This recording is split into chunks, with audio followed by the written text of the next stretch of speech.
Sets mathematics में एक बहुत ही यूजफुल कॉन्सेप्ट। जब हम किसी भी डिस्टिंक्ट डाटा को कलेक्टिवली रिप्रेजेंट करना चाहते हैं with A well known definition, उसे हम कहते हैं सेट। तो सेट को हम डिफाइन करेंगे, a set is a collection of well defined objects which are distinct from each other. देखिए इस पे गौर कीजिए, set is a collection of well defined objects.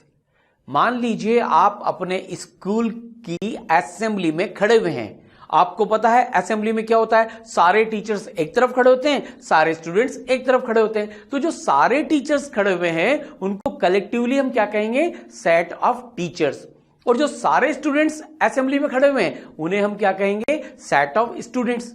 जैसे मान लीजिए कि आपकी क्लास है 11A, तो आपकी क्लास के जितने भी स्टूडेंट्स हैं 11A के, that will be called collection of all the students will be called class 11A set.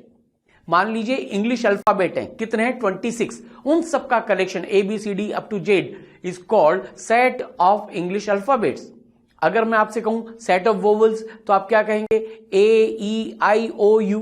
तो ये जो 5 एलिमेंट आएंगे that will be again called as set. तो सेट क्या है, सेट एक well defined collection of the articles of the objects और the elements which are all distinct. Okay, this is called set. अब सेट को represent कैसे करते हैं, सेट को रिप्रेजेंट करते हैं capital letters of the English alphabets like ABC। Generally सारे ऑथर्स इसी तरह से ABC एटसेट्रा से रिप्रेजेंट करते हैं, और इनके जो करस्पॉन्डिंग एलिमेंट्स हैं, अंदर जो ऑब्जेक्ट्स आएंगे उसे हम स्मॉल लेटर से, स्मॉल केस लेटर से रिप्रेजेंट करते हैं, small a, small b, small c etcetera.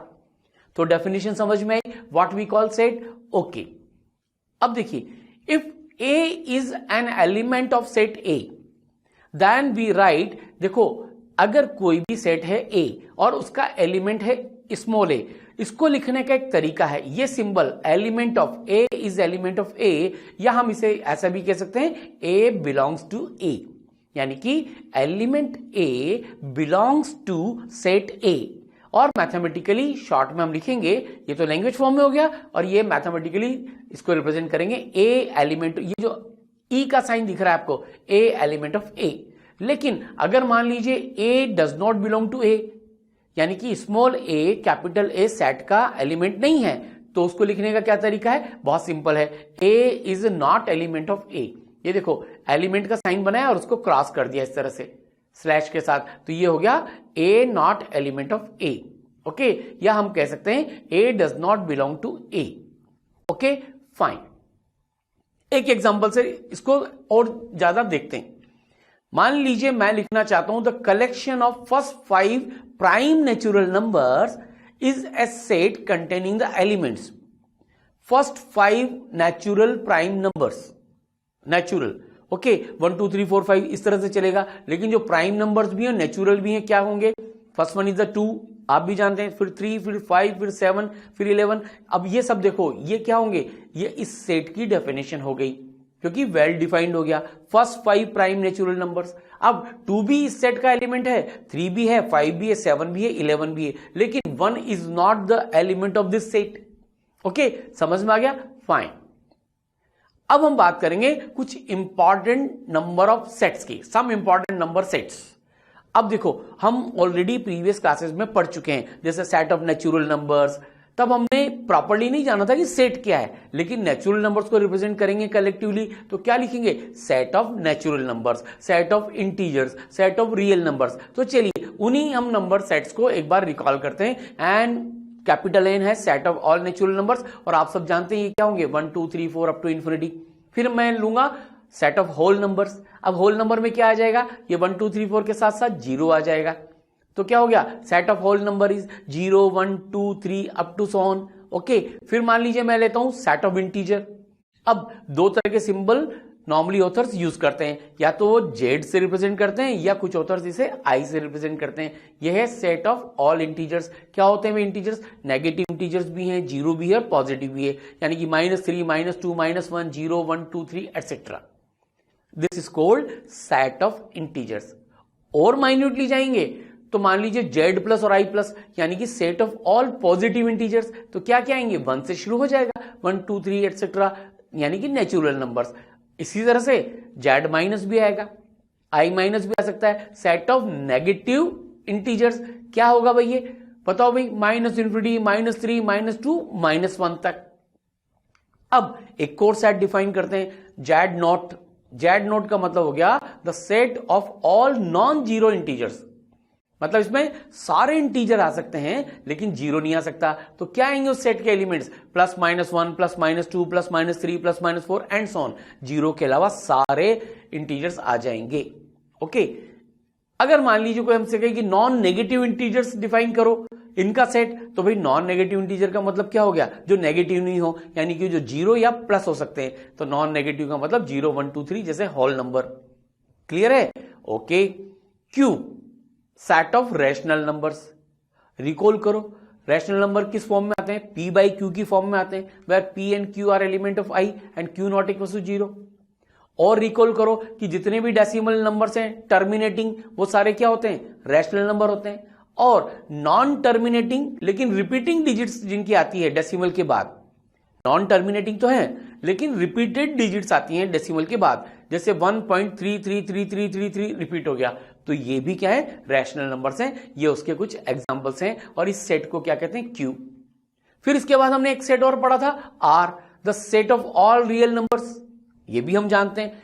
फिर हमने पढ़ा था सेट ऑफ इर्रेशनल नंबर्स, यानी कि रियल नंबर्स में से रैशनल नंबर हटा देंगे तो क्या आ जाएगा हमारे पास, सेट ऑफ इर्रेशनल नंबर्स। याद आ गए आपके इर्रेशनल नंबर, जैसे मान लीजिए √2, √3, √5, पाई, ई, log2 एटसेट्रा, ये सब क्या है, इर्रेशनल नंबर। और इर्रेशनल नंबर का सेट हम रिप्रेजेंट कर सकते हैं R-Q से। Okay, method to write a set. अब बड़ी बात यह है कि सेट को लिखें कैसे। तो देखो, मोस्टली वर्ल्ड में दो मेथड बहुत पॉपुलरली यूज होते हैं। पहला मेथड है रोस्टर मेथड।